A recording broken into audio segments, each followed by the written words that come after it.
Oh, that's not good. That's not good at all. Hang on, then. Oh no! Oh no, what's going on here?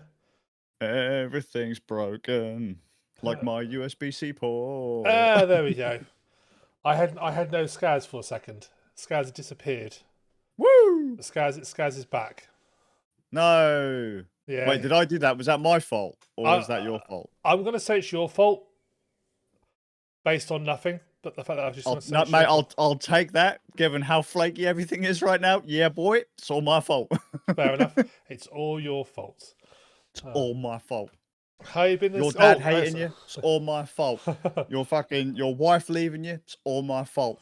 Your business collapsing, it's all my fault. Yeah. Jesus getting nailed to the cross, it's all my fault. Yes. Iceberg that hit the Titanic, that was me. Second gunman, JFK, me. Sorry. Well, at least you finally admit it. That's the main thing. I'm sorry. You apologise so much, you might as well be Canadian. Nah. So, good evening, Suffolk Ram. Scaz this. Sorry. Welcome to episode 264 of the Randos podcast. 264, that's amazing. Yeah, a rapid podcast because Scaz has got places to be. Yeah, faster. Right, so thank you very much for joining us this evening. Let's move on. Yeah. How you been, Scaz? Have you done anything, Ram? I'm fucking great, mate. I'm alive. I've got a laptop with a broken USB-C port, and it's really upsetting and it's annoying. But I like the laptop. I told you to send it back, but yeah, but that was yesterday. Today I feel different. No, I don't know, man. It's a toss-up. There's a power port, but it's also a display port.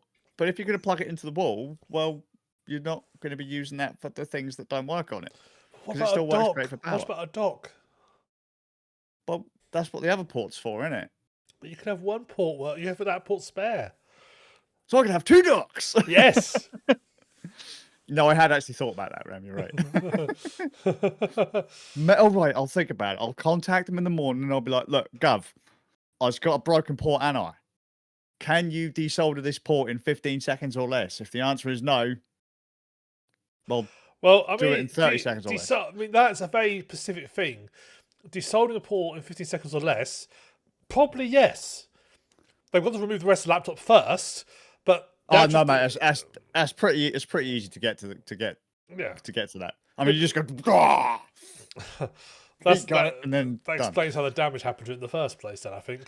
That's probably. Probably. Oh, poor laptop. So sweet. Apart from poor lots are. Oh. How are you, Ram? I'm all right. I've just realized. I realized today I've actually become slightly more middle-aged than I did before, because of my game. What have you done this time? Well, you were gardening before. Now what? Well, I had cushions, curtains. I've got automatic curtains. So they open and close themselves. Have you become a woman? Are you looking at like throws and things like that? No. Although I have got throws on my chair to protect them from the doggos. Well, you need them. Fucking need them. It's like, oh mate, I need to get me some of that like kitchen towel, that really absorbent kitchen towel. Yeah, just get a fucking cloth. Just wash it. Protects it from the doggos. Fine, I'll let you have it. Go on. So how are you even more of a geezer? You old geezer? On Monday, so I thought I better start playing. I better sort of game to play because we catch up on editing. I thought I fancy playing a game about trains. You ain't gone Train Simulator, have you? No. I just looked at my Steam and I see what games I've got in my library from which involves trains. So, Metro. Yes. Although there's only I think like 3 levels that have trains in them. But yes. Fallout 3's got a train in it. Which is we don't count Fallout 3. It's not a Fallout game. Boo. Give it the bin. Next. I mean, actually, you're right. The last Metro's got a really big train. I forgot about the last Metro game. Battlefield's got a train in it. Yeah. No, Battlefield 3's got a train in it. That's a great intro. Battlefield 1, which isn't the first one, I think has a train in it. That's fucking pretty cool. Yeah. Budget cuts. Have you got? It's none of those, is it? No. So I wanted to play a game about building a train tracks. Putting stuff together. So Yes, I looked at my Steam library before. I typed in. I put you can search by Railway tag. Tycoon. I searched for. Well, no, I didn't. No, the first one I tagged for because I want something very sort of like straightforward. So Right. first one I tried was a game called Station to Station, which, and I'm going to read a description of the thing, and this description is an absolute lie. Station to Station. What's that? That's a fucking lie. Station to Station is a minimalist and relaxing game about building railway connections. Grab your dust hand, bring the voxel art world to life with the magic of trains. Right, so first of all, the voxels don't mean anything. The voxels mean nothing. It's voxel art because that's the style they've used, but it's the voxels. Because when you think of voxel game, you think something that you can like change terrain and stuff, don't you? Generally speaking, at this point, it's a 3D model. Yeah, it's just Okay. It's voxel and stuff. So ignore that. So I thought it was a game about placing buildings down and like building railroad tracks, that sort of thing. I thought it was going to be a little fun game about doing that. It's not. No. It's basically What a is puzzle game. It's a puzzle game, really. How's that relaxing? Well, this is my point. You see, it wasn't very relaxing at all. By level 4, I got unrelaxed. So, you basically start with you have your map. Yeah. And you'll start with like a couple of buildings on the map. And some buildings will produce things. Some will require like stuff to come into them. So, say you have a wheat farm. A wheat farm makes wheat. You then have a mill. Right. Then you have a mill, and a mill makes flour, but requires wheat.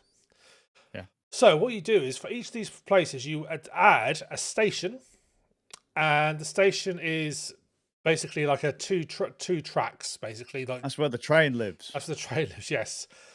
And each station will have and each track has like a number of connectors on each end of it. And you place station on both your buildings.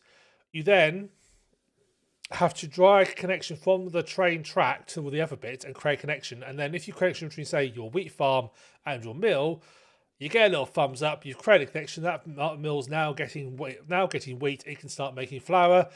Bing, bing, bing. Have some money. Costs you money because you earn money by making these connections work, and you spend money building more stuff. Well, if they don't work, they're not really connections, then are they? Exactly. You then, as you make more of these connections, more money, you also then unlock more buildings, and more buildings will get placed on the map. Bear in mind, you have no control of the buildings go. They unlock like in stages through the level, and then you'll have to make links between them. So the puzzle aspect is that you need to obviously route your tracks around so they don't cross over each other, because tracks don't cross the tracks, man. Yeah, they can cross each other. Actually, this cost you a lot of money, and because it costs you money to do every sort of little bit. Soon gets a little bit expensive doing stuff. The trouble of it is, Scout just shoved the spaniel. That's not a euphemism. The trouble of it is, it's quite clear that from very early on, how they want you to complete levels is very much in their way. There's not, because you're so limited, like how much money you can spend and how easy you burn through money. Making these routes stuff. You can get like little cars that unlock, which will make things cheaper, but it's not random. It's all like procedural, or like predefined what you're going to get. It just means that every sort of station you build, every time they build, it's like, well, I just have to work out how they want me to do it to make the connections work in such a way, because you can also link things together as well. So if you you link your mill to something else, as long as like there's a connection between at some point between all the various bits, it'll work. So if there's another mill requiring wheat and you connect it up, it'll work. So it's not a very clever puzzle game. It's a puzzle game in the sense that it's only one way to complete it, which means it's not relaxing because you're just trying to figure out how they want you to do it. And by about level 4, it's like, this is not what I want. It's a game, a relaxing game. It's meant to be a relaxing game of building railway connections. So I'm building railway connections, but I'm not relaxing. I prefer more kind of open-ended puzzle games. Yes, agreed. Or I wanted a game where I could like sort of say, okay, your goal is to, get a city functioning with this sort of stuff. Pop your buildings down, work out where perhaps have like areas of stuff where you can put building stuff and try and work on the connection together. So I realized pretty quick on this is not for me. It's like, okay, no, I don't like this. Crap train set. 45 minutes in, I dumped it. Good call.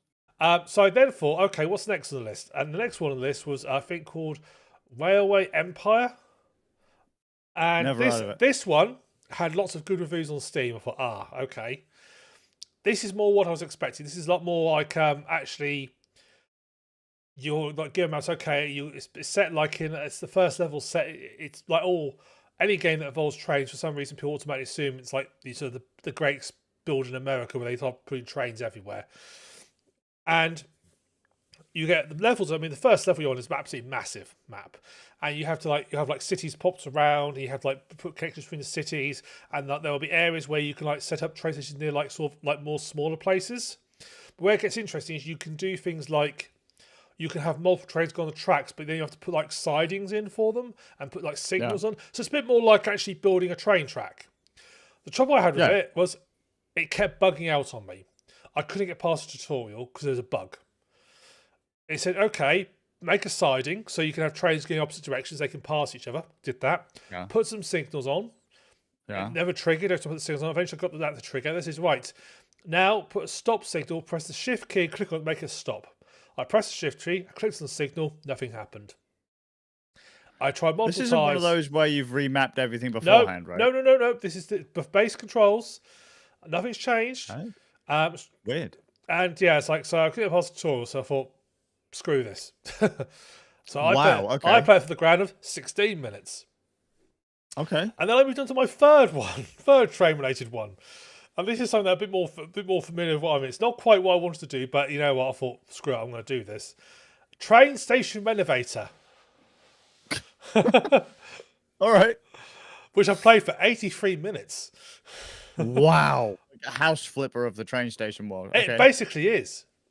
It is. Okay. You basically you're like working for a company where you're refurbishing train stations. Sorry. I'm going to take a stab. These are all humble games. I'm noticing your Steam library is growing in size. Yes. Like if someone had to say which had the greater growth potential, my Wang or RAM Steam library, up until recent history, most people would have put their money on my Wang, even though I'm married with 2 children. However, don't do that anymore. For some reason, somehow, humble, RAM is getting a bajillion. I mean, you must have more Steam games than I have now. Oh no, possible. You own all of Steam, mate. I wish. Gaben won't give me the key. Let's see, how many games have I got on the moment on Steam? I have got. It's got to be over 1,000 by now. Oh gotta be easily. He said, trying to. Because it's like I guarantee you, man. Like RAM's getting like fucking like 10 games every month. It's 8 games every month, but it's 8 games every month. That's a big deal. Still 1,250 games. Right, now look at mine. Oh, okay, let's go. Friends, because I have got him as a friend. See, he actually admitted it. The other day, he admitted to being my social worker as well. You've got 1,700. You've got loads more than me. Fuck off, Ram. I don't have Humble. No, exactly. You've wasted all your money on those. I've actually bought games I want to play rather than been given buckets of train shovelware from fucking IGN. Hey, Heroes of Hammerwatch, humble. Hard Space Shipbreaker, humble. For you? Yeah, for me it was. Yeah, but I bought them because actually, I'll point out I bought you Hard Space Shipbreaker. That is true. He did. Likely not from Humble. No, I bought it from Steam. See? Anyway, it's a game. It's a train station renovation. It's a game about renovation. You have to renovate train stations, and it's it's like House Flipper, as you say. So first of all, you start there. You can like set up a skip to like put. You can either have a skip which is mixed, so you can put your different recycling in, or you have like a general waste skip, very much like real life, which you can chuck something in. You then have to go around, like clean up all your graffiti, remove all your rubbish, put away stuff, repair the electrics, repair the buildings, redecorate, fit them out. Rather interestingly, they also insist that as part of your job of renovation of the train station is also to repair the rails themselves. So you go out there with a crowbar and remove dodgy sleepers and sand them down. It's like, I'm pretty sure I'm not meant to be doing this. I'm pretty sure that this is like, First Express is meant to be doing this, not me. I'm pretty sure I'm not meant to be working on these railway lines, but okay. And yeah, and Good job. but it's scratched that very much itch of like House Flipper, where it's like you start off with a real shit heap, but you make it look really nice, and you finish up. And at the very end, each time you get to a level when you complete it 100%, the camera all like zooms around the levels, or like there's like a real dramatic show all the stuff you've done, and makes it look really really neat and nice. And it's very much scratching the same itch as Good. House Flipper. But I actually quite like it. It's like I'm going to play that some more because. Why do you have so many train games? Humble, Yes. right? But Humble, IGN, why? And well, because no one's buying them, obviously. Can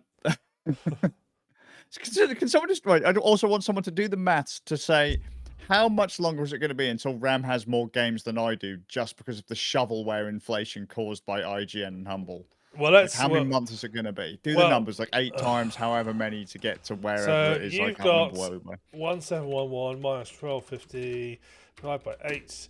It's going to take me another 5 years. Okay, I don't feel too bad now. That's assuming you don't buy any more games for the next 5 years. That might not. I might not. Yeah. Considering, although I have been, people keep giving me fucking gifts of games. Hey, do you know you're not playing games right now? Do you want some games? And I'm like, oh mate, this is like cocaine. Someone walks up to you, hey, come on, man. It's like some people. I can just imagine like there's people like trying out there not to smoke, and then they walk into a room and everyone's like smoking fucking Cubans or some shit. And I was like, oh, games. Yeah. It's like, oh, it's guys. Here you go. Hey, have this freebie. Have this freebie. Like, oh no! It's just basically the DLC will cost you, mate, but the free. Oh no!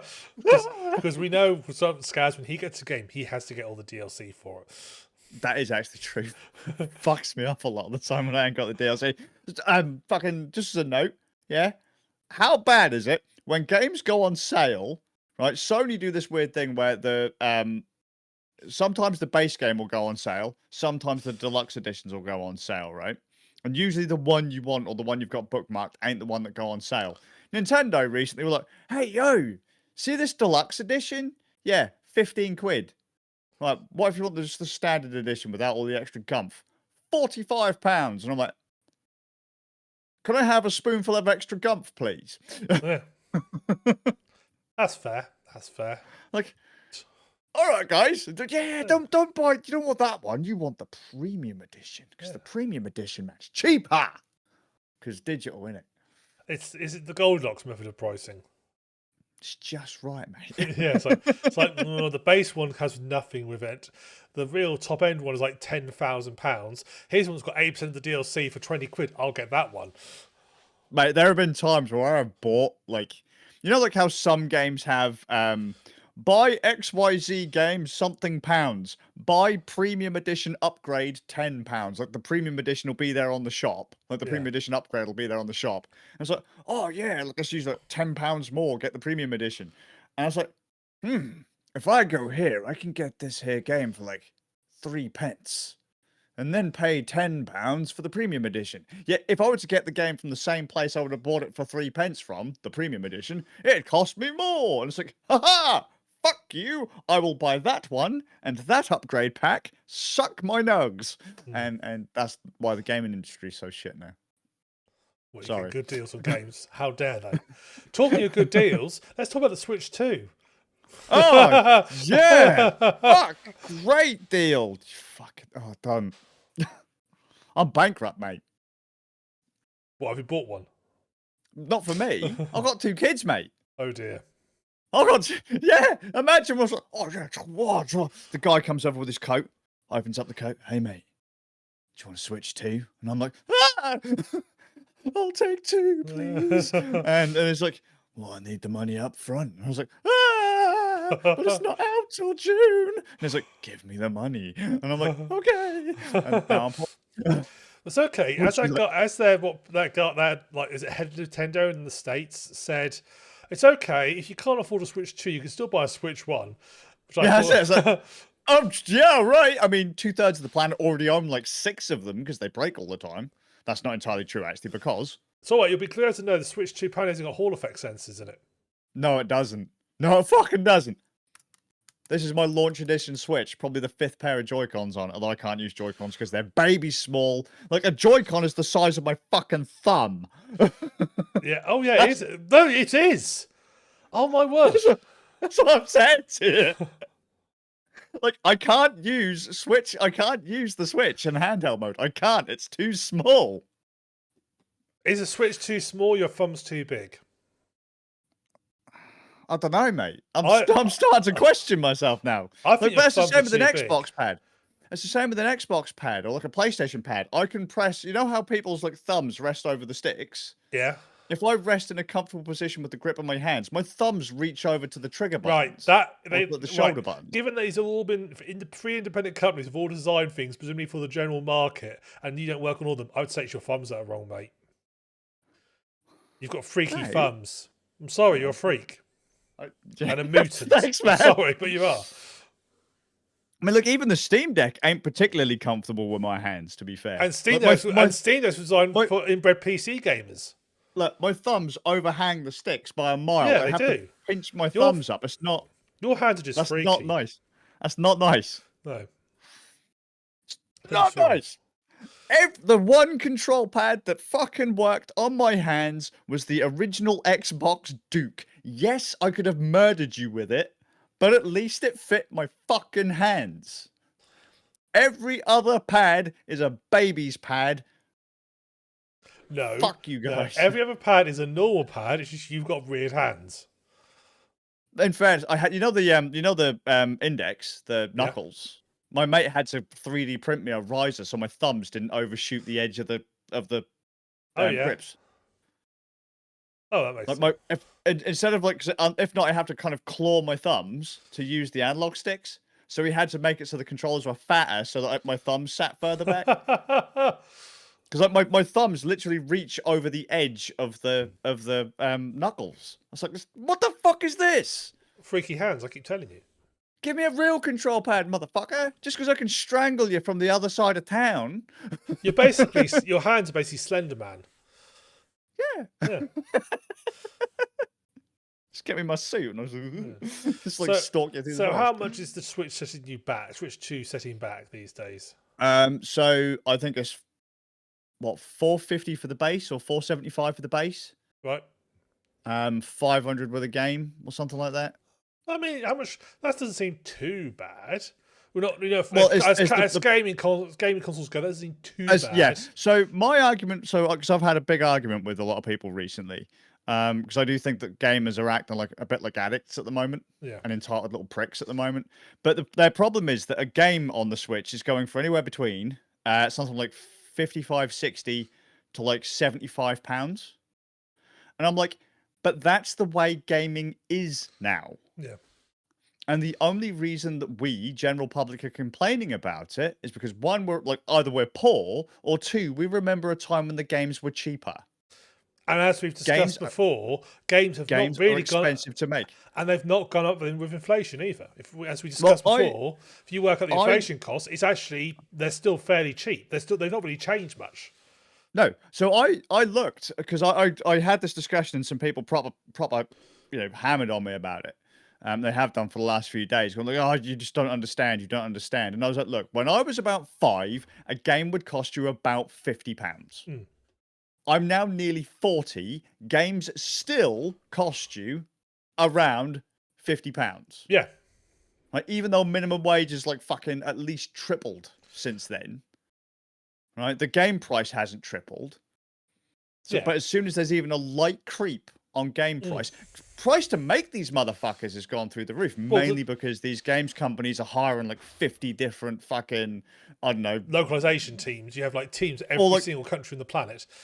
Like localization and marketing team, teams, fucking and stuff. yeah, marketing team, fucking the social media experts, and then you've got your fucking the people who are making your food at the office. Yeah.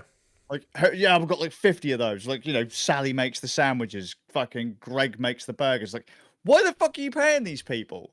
And then you look, oh yeah, testers. Oh yeah, we've got Gareth down in the basement.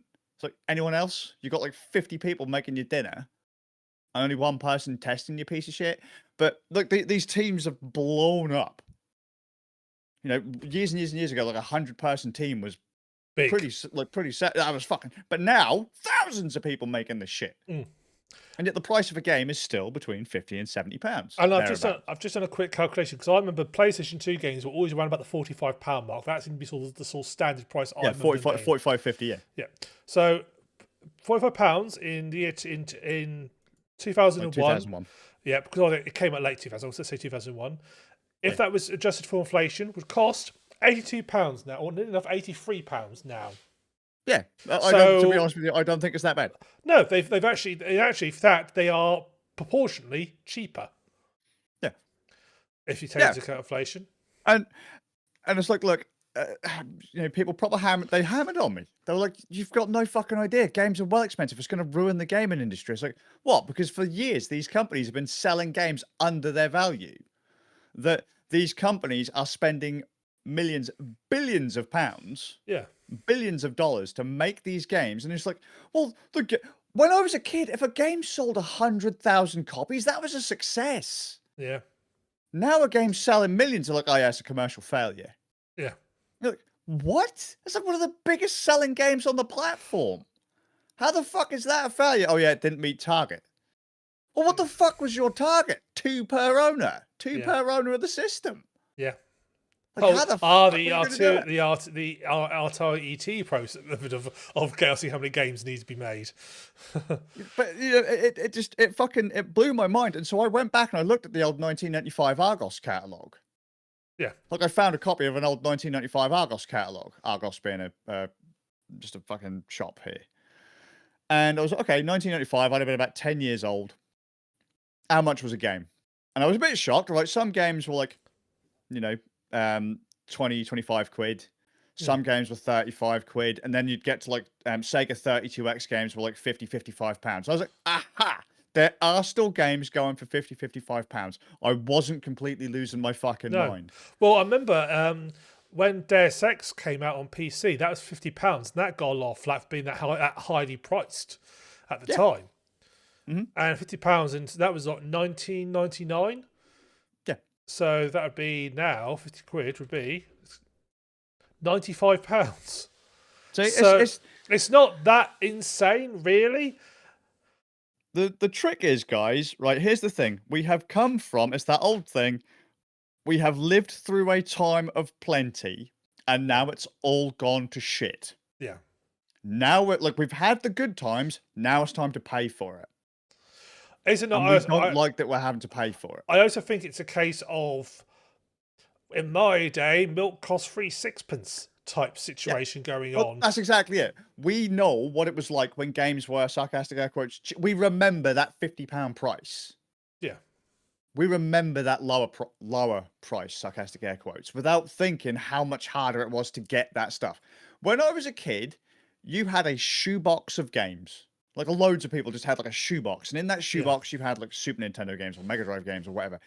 You didn't even have a full fucking shoebox of games. Like you just had a handful of games for the entire life of the system. That's all you had. Yeah, I agree. Well, me and my sister, we had the PlayStation 2. We bought a tower thing that you could put like games in. It's probably about a meter tall, and you could slide all your games in. Actually, one of my friend's friend of my dad's built it. Really nicely done. And you probably get like sort of 60 games in it, and we never filled it with PS2 games in a whole time. And we often, if I bought a game a month, that was probably pretty good going. Games were a luxury. They still are a luxury. And yet people these days talk about games and the price of games like it's fucking cocaine. We're talking about them like it's fucking insulin, mate. Yeah. And we're diabetic. But my games, I need to buy my games. Dude, just because there's fucking 5 games coming out this month doesn't mean you need to buy all fucking 5. No. Pick one, bro. Just fucking play one. Yeah. Or wait a year and get them on sale. Yeah. Oh, but unless you do Nintendo, in which case that never really happens. But but I argued that as well though, because Nintendo have had a system where if a game is like, right, let's say a game's 50 quid or more, because some games on Nintendo Switch are more than that. Like I think Legend of Zelda was like 60 quid, something like that, 65, I don't know, with some of the DLCs. Nintendo have had this thing for fucking years now. You pay £85, you get £84, you get Nintendo Switch vouchers. 2 of them. And they have a long list of games that you can trade those vouchers for. Brand new digital games. Oh, right. Like A if bit, a game, if I go on. it's a bit like Audible credits type thing, where you can buy Yes. credits, and a credit gets you a book, but actually by itself, Yes. the book's like 3 times the price. Yes. So you buy 2 credits, £84. Nintendo give you money back on those credits as well, by the way, or they used to. They'd give you about £4 or £5 back on the credits. So you're talking about 80 quid. Yeah. Ish. I could be completely wrong on that last part, but I remember getting money back on buying these vouchers. The Nintendo like gold coin things or whatever. So for about 80 quid, I could buy 2 games. Well, that's already 20 quid off whatever the brand new game is. Mm. Because you can pick anything on this list. Like if it was a brand new Nintendo licensed game, big boy game like the new Mario, the new Zelda, whatever, you could get it on one of these vouchers. Yeah. Right, that's 2 vouchers, 80 quid, £40 a game. You're instantly saving £10 per game. Or if you were buying fucking Legend of Zelda, which was a more expensive game, they didn't say, oh no, you can't use the voucher. Like you can use the voucher. You could be a right idiot and get a £30 game on one of those vouchers. Be stupid for you to do. Or you could go and get 2, like I got, last time I used those vouchers, I got another copy I got Breath of the Wild, because I can't find my physical, and we got Tears of the Kingdom. I think both of those were £60 games each. So I got £120 worth of games for 80 quid. Yeah, which is actually cheap. That's the thing about it. That is cheaper than a PS2 game from back in the day. Because it'd be £41 each. So we say Nintendo don't do deals, but it's because people don't want to front that cash like right away. Yeah. That's why people don't use them. Like, oh, £84, £80, that's a lot of money. No, That's a lot of money. It's like, but then you can get 2 games, dumb fuck. It's well, like, I just bought a game for 50 quid. Then buy the vouchers. It's like you can go on like again, Audible. You can buy 5 Audible credits for 30 quid. So £6 each. It's normally 8 quid. For 30 quid, 30 quid's up. But that buys you 5 audio books. And they tend to retail about 30 quid if you didn't have credits. Ta-da. And there you go. And then people go, yeah, but it's not about inflation. It's not about this. It's not about that. Well, it's kind like, of look, is. Inflation's a thing. and it's like, of course it is. And it's like, look, at the end of the day, you can choose not to buy these things. Yes. You don't have to Right? buy them on launch. You are not going to die if you don't buy these systems. You might, but I doubt it. Right? When I was a kid, I didn't get to have games every month, especially not multiple games every month. I'm a grown-ass adult now with 2 kids. I know that at this price, I will probably not be able to buy as many games as I used to. When I was a young kid, games were birthdays and Christmas. Yeah. When did that stop being a thing? And that's why those games got lots of replay, because you didn't have many.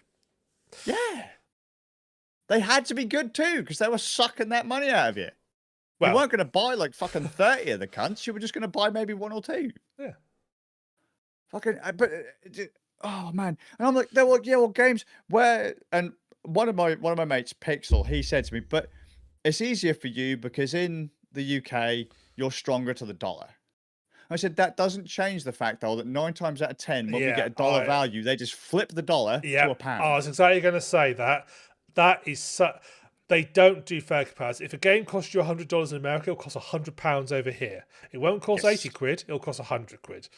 And I should also just throw out there, right? So, because I was told I'm not factoring in regionals. And I was like, look, I've got mates who moved from the States to Brazil. This is years and years and years ago, like PlayStation 4 launch. Yes, and the PlayStation 4 was like what, a £300 console, something like that. I don't remember. It was quite expensive for a console, but it wasn't hugely. So that expensive, sounds really right? cheap at the time, but yeah, well, it was. Console comes out, couple $100, maybe $300-400, whatever. By the time they moved south of the border to Brazil, it was a $900 pound whatever console. They got shafted because of where they were. This is why Mega Drive is still incredibly popular in Brazil, because the modern shit is really fucking expensive. So of course I factored in that regions are going to have different prices. Some people can't afford these games. Gaming is a luxury. There's no two fucking ways about Yeah. it. It's a luxury. It's a hobby, and hobbies are expensive. Yep. Well, they should be. You should go, right, I need food, shelter, fucking like warmth, and then whatever else, like if you've got family or whatever, make sure that's all sorted. Then you worry about your luxuries. If You you don't go, want- well, fuck, man. Tell them if they want cheap games, instead of buying a Switch 2, buy a Steam Deck and get a Steam account. And Well, there'll be yeah, and lots I of- would plenty of cheap largely games on argue there. that, because the other thing that fucks me off is a couple, and I shouldn't say it. You know, a few of my mates. Well, you've bought a new PC, Yes. right? And my mate DeWald has bought mostly a new PC. He spent like nearly $1,000 on it to upgrade his PC. And I love you, DeWald. I've said this to your face. How fucking stupid! You bought a games console for £500, but you wouldn't pay £70 for a game because it was, sarcastic air quotes, too expensive. Yet, and he'd bought the digital version of the console too, so he couldn't buy cheaper physicals. Yet, you will then go and drop 900 notes to buy parts for a PC, so you can then go and buy cheap games. Yeah. I said, what a fucking joke, dude. That's what I say. Get a Steam Deck. You know, fucking, there you go. Look, I've got a fucking hulking great gaming PC. Most of my gaming is done on Steam Deck. Yeah. Flat out. Steam Deck, burner laptops, Nintendo Switch. If you want fucking bang for buck, Steam Deck. No two ways about it. You got yourself a PC. You can fucking chat to your mates on Discord. You can emulate fucking everything under the sun. But we all know you wouldn't emulate things. Never. You wouldn't emulate Nintendo Switch on your Steam No, Deck now, would you? I only emulate games I already own a copy to, and I already own the RAM details to. The one details to. And then fucking just, and yeah, go Steam. Yeah. But if people start complaining to me, they've bought a fucking £1,000+ PC or a fucking console, and games are too expensive, horse shit. Absolute horse shit. And the thing is, when you buy Nintendo, Nintendo is a bit like the Apple of the consoles, not in the sense that they are like super free and fancy, but more like they are they don't do like really let their games outside of their ecosystem. No, Nintendo games only go on Nintendo. It's not like where like some Sony games will find their way to Xbox and Microsoft. Sony exclusives are now they've always been on PC anyway. Xbox exclusives make their way to PC. You've now got Sony and Microsoft exchanging exclusives. Sea of Thieves is now on fucking PlayStation. I can't remember what the Sony thing is that's moving over to Microsoft, but they're everywhere now. Yep. Nintendo though. Nintendo goes, you want to play Zelda? You fucking buy a Switch. You want to play Mario Odyssey? You buy a Switch. Or you emulate it on your Steam Deck, which you'd never do. But you get, like, that's the groove. Yeah. You want to play their games? You want to play their first-party titles? You fucking play them on their hardware. You better be willing to pony up that cash. Yes. And if you ain't, you don't play, bro. Yeah, don't buy a Switch. You know, it's I know I'm being quite hard, and I do understand how people feel. They'll be priced out of the market. They'll be priced out of the hobby. But again, it's a luxury. And we are talking about launch prices here. You know, give it a year, there'll be deals. They'll do probably even less than a year. Christmas. By Christmas, they'll be doing deals. Nintendo Switch has always been pretty expensive. They'll do something though by Christmas. So there'll be somewhere you can like 2 games and the price for the Switch is one type of thing, I'd imagine, because they want that lovely. Or you can just buy the vouchers if they still do buy the vouchers. Yeah, Switch too. Which seems I get it. Gaming companies. I was talking to my sons about this last night. Games companies aren't consumer friendly. They don't give a shit about how you feel. They don't even give a shit about their own IPs. They give a shit about making money, and they want control. Yeah. It's not about what you buy and then you have control of it. You buy it, they still have control of it. Yep. It's their platform. It's their thing. It's not yours to do what you want with it anymore. Yeah. It hasn't been since the PlayStation 3 era. I've said this a million times. You have not owned games, even if you buy them physically, since the PlayStation 3 and the Xbox 360 era. All your disc is, 1, a license, and 2, a snapshot in time. That's all it is. And in a lot of cases, the physical disc, they're literally just a way to make sure you'd actually bought the game. Yeah, well, it's a license key. Yeah. But again, even if you were to install it, like let's say it was, you could put the disc into a console and it didn't do an online check. That is still only a snapshot of the game. No Man's Sky. Let's pretend the game you get on the disc when you first bought it, that disc, you put it in the console, that is not the game people are playing today. Assuming there was No. no way for that console to check online, there were no downloadable updates because the servers are down or whatever, that disc is horse shit because it's not the game that you're playing now. Tony Hawk's Pro Skater 5 is not the game that people are playing now. The thing that was on the disc is not what people are playing now. Because there have been patches, there have been updates, there's been DLC, fucking all that shit. The disc is fuck all. It is a coaster. Yeah. It is a snapshot. Because the rest of the game has to be downloaded. And it's been that way since the PlayStation 3. Those discs mean fuck all. If your game has ever needed to be patched, if it's ever had downloadable content, that disc is shit. Yep. Flat out. Same with if you buy cartridges on like Switch and that. Those things mean fuck all. If you want a physical collection, I can understand if you were talking to me about PlayStation 2 or fucking Super Nintendo or some shit like that, because those games generally didn't get updates or downloads. What was pressed on the disc or written to the cartridge, that was it. As soon as games required internet, as soon as internet connections became widespread and games required internet, that all disappeared. Yep. You do not own what you are buying. A physical collection of PlayStation 3 games onwards, you have a wall of fucking coasters. And sometimes you hit situations where if you think, oh, I'll just put the game in, but I won't update it. Well, yeah, but if you've updated your console, the console probably won't play it. That's why There like, are people. cases about that, yeah. Well, that's why people. Like, sometimes you'll see like for sale for going for the same price like original Xbox, which has never been updated, because people want to buy the unupdated so they can play a game so it doesn't update, or so they can hack it. Yeah, because obviously they'll be hacks. If look, but then by that point, if you're hacking the games, so you can, or like you're hacking the console so you can play pirated games, then that fucking wall of coasters ain't doing shit for you either. No. So, you know, I love gamers. I do. I am one sometimes. And I am on side of gamers, but I also understand how corporate thinks. Yeah. You know, and for some reason there's always got to be a side. It's never logically down the middle. Yeah. Right? It's always us or them. It's either the gamer or it's corporate. You're either a shill or, you know, whatever. And it's like, look, they're looking out for their best interests, and that has nothing really to do with you. And, you either buy the game or you don't. And they have got an awfully big bill to pay. Yep. And don't forget, it's not like, oh, it's development team. But it's okay. But that when you're buying a game, you're reimbursing not just someone's wages, but someone's wages for 3 or 4 years. Yeah, sometimes 5. And we've said that, haven't we? Yeah. And that's why I've said over the years, I don't care how some of these companies get grants. Oh, but they're ruining the game by putting shit in games. But they need the money. Yeah. These things are expensive and you cunts won't pay for it. Yeah. Yeah, they want yes.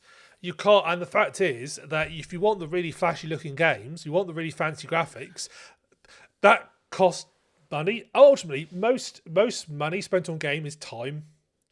Yep. It's not like crafting something. It's not build. No, let me rephrase this. It's not like buy materials to carve into some parts to make something. It's time and hard drives. When people complain about like people taking when like people used to like complain about people taking salaries out of like when they see like Kickstarters, they take salary to live whilst they're making the games. Yeah, how the fuck else are they going to do? So you should be spending that money on the game development. They are. Because they need to live to develop the game. Yeah, and they're kind of, and you know, someone like took criticized on saying like a fee to get like a 24K salary. I was like, he could earn 3 times that working for an actual developer, but he's working on his own little indie game. He wants to be able to afford to live to pay his house and mortgage. It's going to take him a year or 2 to make this. Lads, ladies, fucking all of you. Right? If you go and live in bumfuck middle of nowhere China and you open up a development studio, guess what? Cost of living is a lot cheaper out there. So you can make games for a lot less. Yeah. But if you go to, I don't know, London, Yeah. fucking, I don't know, somewhere fucking, what, California, right? You better be willing to pony up the cash to keep those people alive. Yeah. Because their cost of living is going to be fucking huge, dude. And They're going to want, like, what, 80 grand salary a year at least? yeah. And You know? fundamentally, that is what you're paying for these people's time. Yes, there is hardware and stuff like that, and no doubt they have to like do research and stuff. But fundamentally, it's people sat in front of a PC doing shit. Right. 80 grand, yeah, a year. Let's pretend 80 grand a year, 1,000 people team, like 1,000 person strong team. You can cut. You can obviously cut that down. Let's say maybe fucking 500,000 people. 500,000 people. Fucking like 500 people at 80 grand. That ain't cheap. No. And that's not and if you think the average turnaround, I mean, people complain about games like get released like every year, like well, every change.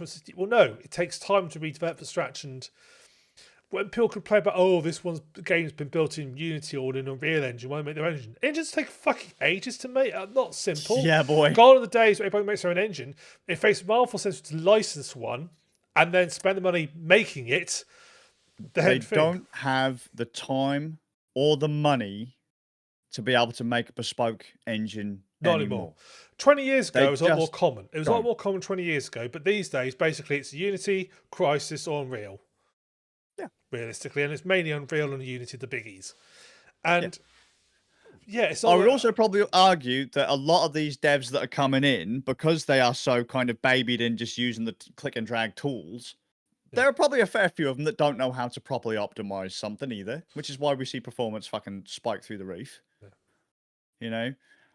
Can we cull those objects? Well, if I click this thing, it'll do it all for me. Cool. But you do know that 2/3 of the things over there aren't actually going to be seen. You could probably manually go through and do that. Yeah, I don't know how to. Oops. Well, you've got a one-click tool for it. Back in the day, they had to go through it with a fine-tooth comb. Yeah.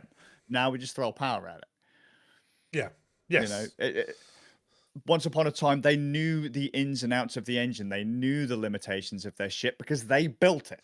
But these days, they don't build the engines. They're rather stuck working until they sort of work for their own pipeline through. So which some do. Yeah, some do, but not a huge amount. No, but then that's all kind of ruins the point of licensing an engine if you're just going to recode everything underneath it. That kind of ruins the point of it. Yep. So it makes a lot more sense to use. And this isn't something that's new. This has been going for Unreal Engine games. Long fucking time now. Unreal. Let's be honest.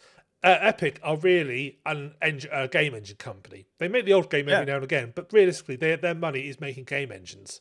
Well, their games were to show off the engine. Yeah. Look at the cool new tech we've slapped in our new engine. Yeah. Yes.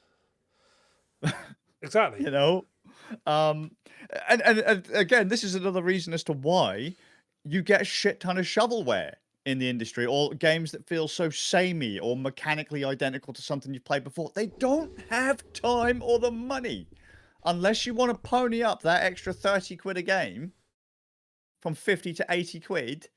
They can't justify taking these big risks. They can sink entire companies with a couple of duff games because of how much they cost to develop. And let's be honest, okay, games feel the same, but you probably hate it a lot more if the game felt really different, unless it was like there's a reason for it to feel different. Well, I think my take on that is more that if I play, say, for example, I play Far Cry, and like I say to you, I joke, don't I? I play Far Cry. My favorite Far Cry is Homefront Revolution. Yeah. Because it's the same game. Yeah, I mean, to be fair, color paint. that's basically Ubisoft all over, though. Even like their Assassin's Creed games are basically the same as Far Cry, but with a camera behind the character instead of in the character. Yeah. That's more of a game. kind of That's less of an engine thing. That's more of a game design thing. That I think. Sure.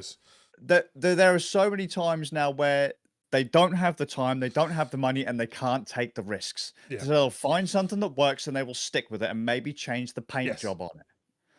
So a game you might just go, oh, fuck, this is so boring. It just feels like something I've played before. It has to be. Yeah. They don't have the time to come up with bespoke systems. Yeah. That's why everything feels like a Souls game, or why everything feels like a fucking Far Cry and game. let's be honest, fundamentally, there's only so many ways you can move around in a first-person photo or move around in 3D space. Yeah. You know, there's fun, but there's only so many different ways you can do it, and everybody sort of hone themselves down. So look at cars. Look at cars.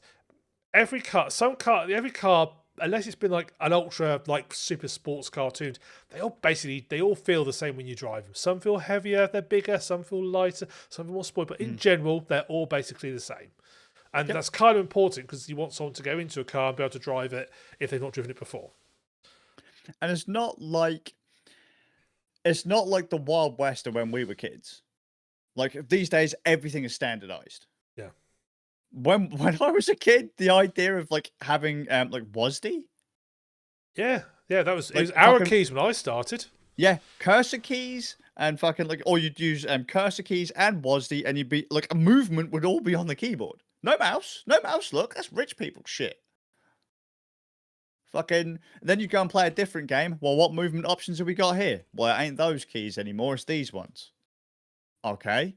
Well, what button does this in this game? It's that one. Okay. Well, what about this game? That one. Like a completely different button.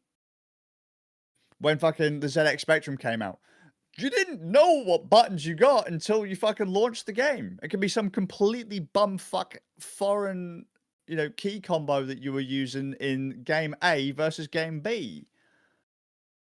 Like games are very standardized now. Yeah. There's a formula that what sells, and they have to follow it. They can't risk doing anything different. That's not a good thing. I think studios should remove the bloat. I remember even back in the early PS2 games, controller configurations with the analog sticks weren't always the same. Nope. For first-person shooters. God, no. I mean, the sort of standard, which is like, left is forward, backwards, and sidestep, and strafe if you want, and right is look around. No, I think Red Faction had a different setup on it. I think, was it Red Faction that basically left was like forward, backwards, and turn? I think something crazy like that. It wasn't like a normal layout. But now you can pick up a game, and if you've never played it, if a modern first-person shooter, you can put any first-person shooter, you'll probably know automatically how to reload, how to move, how to fire primary, secondary fire on your gun without having to look at the manual.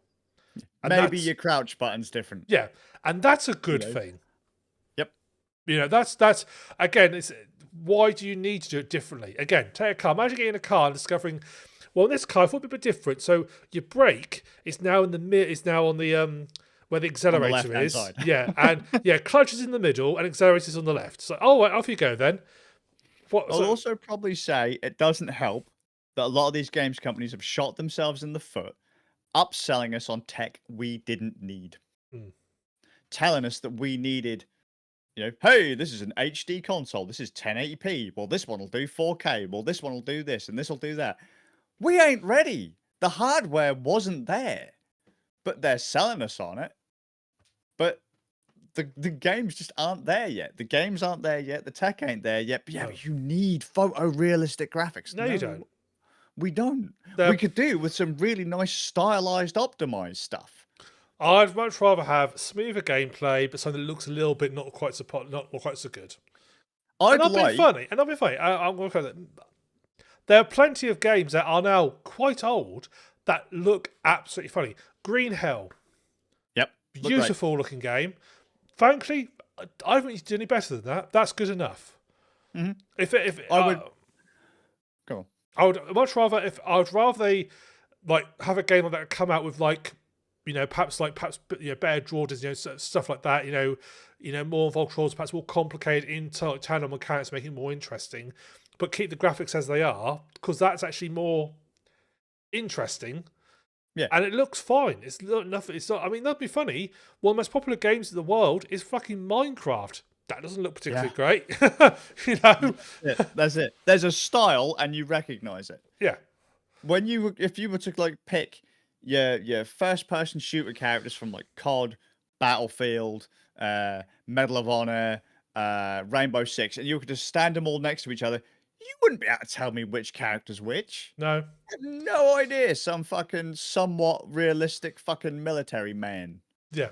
And yet, if you were to go back in the days of okay, stylize your game, come up with an art style that isn't photorealistic. Well, that was do you remember back when we had the cell shading craze and a bunch of different games tried cell shading? Yes. Some of that shit has aged incredibly well because they didn't go for photorealism. Yeah. They didn't go for 50 Shades of Brown. Yes. I would also like to point out a good example of what you were saying was Team Fortress 2. The first version Yeah. of Team Fortress 2 was going to be like a realistic military style. Yeah, military shooter, yeah. Yeah, realistic where everybody was like looking like real sort of like game. Then they like said, nah, fuck this. They went full cartoon mode. But it looks great. It looks great and it made it different. Yep. It made people and it's been copied quite a lot since, really. You know, not quite the same sort of cartoonness, but what's that other hero shooter that not Ubisoft, not Blizzard, is it Blizzard's hero shooter? Overwatch. That's sort of quite cartoony one as well, isn't it? If that's the one I'm Yeah. thinking of, yeah. Yeah. I think it's Overwatch. Yeah. Which is basically modern Team Fortress. Yeah. Well, it is, yeah. Yeah. It just is. People can argue that one, or like, well, the new Marvel one is basically Overwatch in third person. Yeah.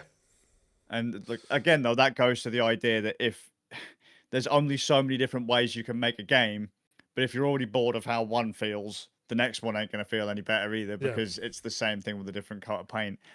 We're selling all of the wrong stuff. Unfortunately, people have kept buying it. Yeah. And it's not really been necessary. It's costing these companies a shit ton to try and keep up, because it's like, yeah, but we need to compete with the Call of Duties, the Halos, the whatevers, with the newer, greater tech. You don't. It ages a game. It anchors you in at a certain point in time, and eventually they look shit. Mm. They look like shit. They play like shit. Yes. Fucking come up with your own thing. Like, you don't even have to come up with your own engine. Just come up with your own look. Yeah. You know, fucking, you guys can do it. Let your art department flex for a while. Yeah. Don't just go in there, oh, let's scan this actor's face. Fucking stupid. Oh, but the games are too expensive. It's like, dude, have you seen half the tech they're using? Like, in racing games, man, they're paying hundreds of thousands of fucking pounds to go in and scan those tracks. Motion capture. So much stuff are using motion capture now. I mean, let's face it, a lot of modern games have literally actual actors in mocap suits acting out the cutscenes. Yep. And they just overlay it with like all sort of in-game stuff. I mean, it's like, well, if you're literally making a film. Yep. You know, in terms of like, if you actually add up all those cutscenes together, it's probably about a thing for a feature film. That's a Hideo Kojima game, that is, isn't it? No, Hideo Kojima is like an epic series with like five seasons, each with 100 episodes in it. It was fucking like, hey, you know that Lord of the Rings extended cut? Yeah, that's nothing compared to the latest Hideo Kojima game. No. I'm sure all the total cutscenes in like MGS2 probably is longer than one of the Lord of the Rings films. Probably, actually. Actually. Probably. I mean, I get it. It's you know, you're right. You're right, Ram. There's a lot of the stuff that we take for granted is quite new and incredibly expensive. Incredibly expensive. But then I also understand that, like, well, it takes us a load of time to, for example, like bespoke lighting systems. Every game, you'd manually light every single scene, every single room, every single building. And now it's like, well, we don't have to worry about that because we can just hit the button and use ray tracing. It's just built into graphics cards. Well, that's fucking lazy. Well, it kind of is, but are you going to pony up the budget for the guys in the graphics department to spend like fucking hours every single day manually placing lights? Probably not. And that'll be funny. If you want good looking lights, it kind of has to be done like computationally now and using maths. Because there's a fundamental limit to how humans can do things. And some really I will say though, I'm not a huge fan of ray tracing personally. Because I do think it's incredibly expensive for what it is. I sort of agree with you on that. I think using it to like bake in lighting to a scene though, that could potentially be useful. Well, so you're saying instead of doing it in real time, like actually just going, right, accelerate this process to calculate how this should look. Well, let's think about it. You've got two. So you've got dynamic lighting, you've got lighting that's both baked in, and most games use a mixture of the two. Ray tracing would be a great example of using baked in lighting if you want to, because the developer can literally say, okay, work it out, and he can leave it running for an hour to work out all all the bounce Yeah, sure. infections and bake it into the scene, and then perhaps add some dynamics just to sort of finish it off. Well, yeah, but that's how they used to do it with Yes. in the olden days. They used to like actually manually on CPU Yeah. at times, and they just fucking it'd be running for fucking days, weeks, whatever. Here you go, we've got the calculations, now bake it Yeah. in. Yes. However, the problem we have now is that they're using real time ray tracing, Yeah. and it's noisy, it's messy, it's expensive, it's computationally expensive, and it's Yes. unnecessary. Yeah. It's what we're being sold like it's necessary, but I would argue there are probably better ways to use the tech, and if not actually properly tuned, like given that kind of human eye going in, going, yeah, I could move this, do that, do that. Everything looks flat. There are a lot of times when ray trace stuff looks just really, really, really flat. I know that real life looks really, really flat most of the time, but when I'm playing a game, I'm trying to not be there. I'm trying not to be in real life. I'm trying to come to somewhere that's quite stylized, very pretty looking, very, you know. That's one problem that Cyberpunk has got. If you're driving around Night City at night with ray tracing turned on, oh my god, that game looks fucking beautiful. But then when you drive around during the day, you're like, wow, this looks really shit. It looks really flat, and the characters look really rubbery, as they should do, because it's Cyberpunk, but they look like people from fucking, like, Oblivion. Mm. They look really, that kind of rubber face, the way they talk to you, and that's like, when the lighting isn't very good, you start to pick out all of the other problems. Yes.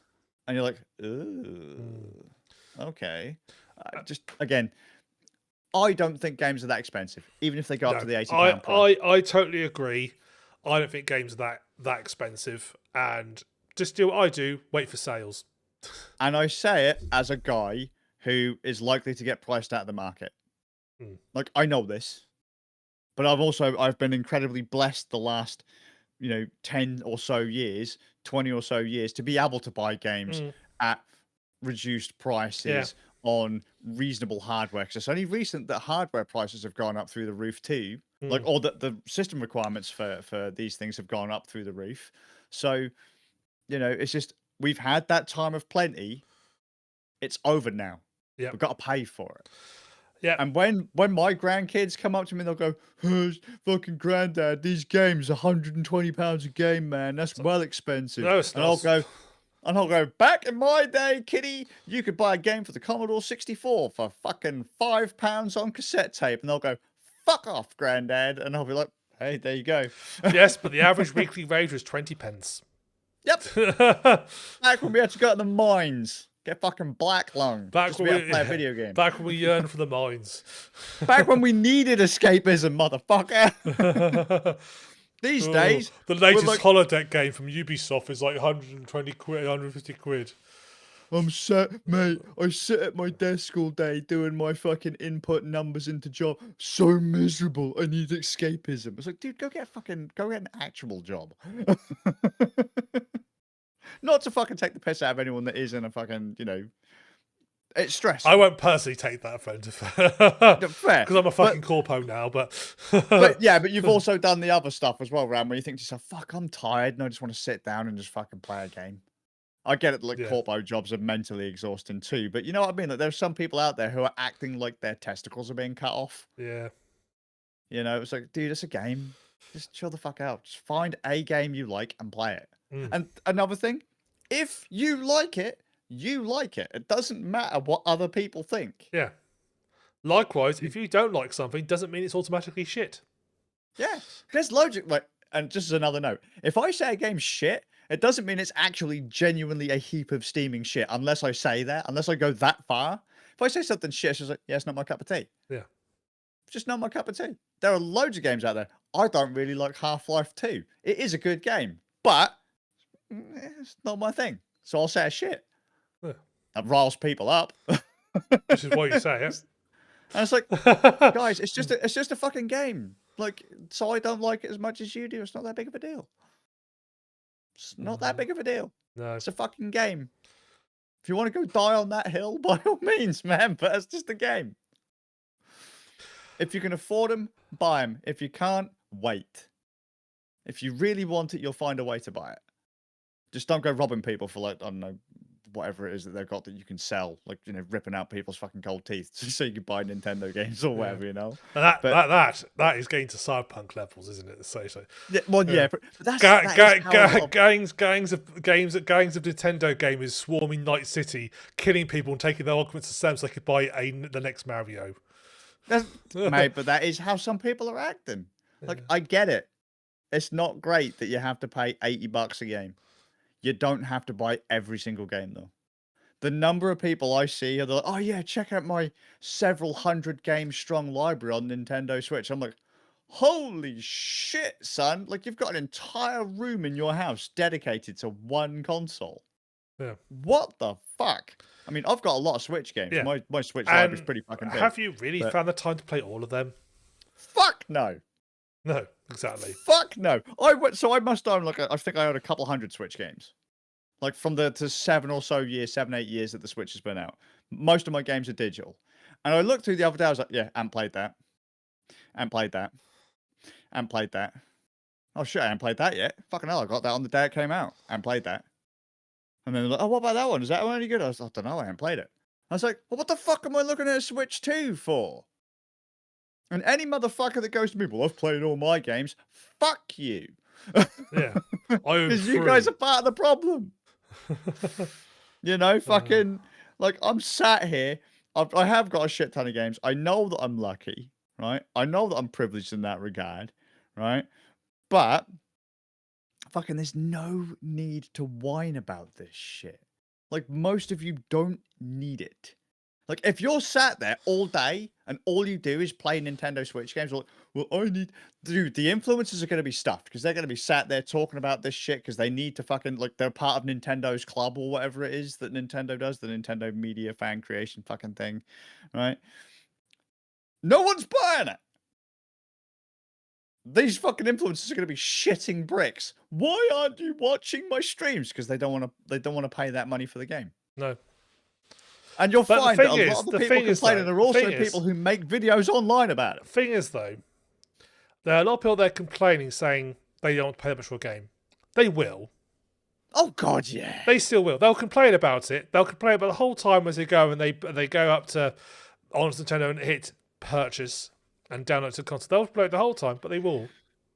The people who don't have the money, they say they can't afford the game, are the same people who have got a Netflix subscription, an Amazon subscription, a fucking Hulu subscription, a Crunchyroll subscription, a fucking, you know, they've got like £1,000 a year subscriptions to fucking digital media or streamed media. I can't afford anything, mate. And then they've got like, I'll go out on a Friday night. I can't afford anything, mate. It's like, what are you talking about? Oh, but I had like 3 takeaways this week, but I can't afford anything. I can't afford a game. Fuck, man, get your priorities straight. But again, people these days, a lot of gamers don't want to admit it. They won't look at their spending habits and go, shit, that's where all my money's going. Like, I could afford this game if I hadn't have done that last week. Yeah. Like, I mean, okay, I can do that, right? I could have bought a Nintendo Switch 2. Instead, I bought a 7-year-old Lenovo T480 and a bunch of batteries. With a broken port. Yeah, with a fucking broken fucking power port on it. Well, it isn't. It works as a power port. It doesn't work as a USB-C port. But, you know, fucking... I can't afford Nintendo Switch. I could have done if I hadn't have bought the laptop. But a lot of people won't go, duh, probably shouldn't have done that. But, there you go. You know, what do I know? What do you know? Sorry, anyway, no, it's fine. It's fine. They see. Listen, before this started, Scassus, can we make this one half an hour, please? And we're now at an hour and 10 minutes. And most of it, I think we spent more than half an hour for Scaz ranting, but it's been a good rant and an enjoyable rant. That's what you guys get for fucking sucking. Just buy the games and shut up. Yeah, feed the capitalism. Get back to their minds, motherfucker. Well, on that note, thank you very much for joining us this evening. I hope you've enjoyed it. You can join us again on our next games night, which will be on the 23rd of April, 18:30 GMT +1. And you can join us as we're playing Heroes of Hammerwatch. Very good game. Love that game. Very good game. And then on the 24th, you can join us on our next podcast, episode 265 at 18:30 GMT, approximately. A big approximately. My fault. I didn't want to say out loud, but you know. Hey, it's not my fault. We've established this. Nintendo Switch 2 prices is my fault.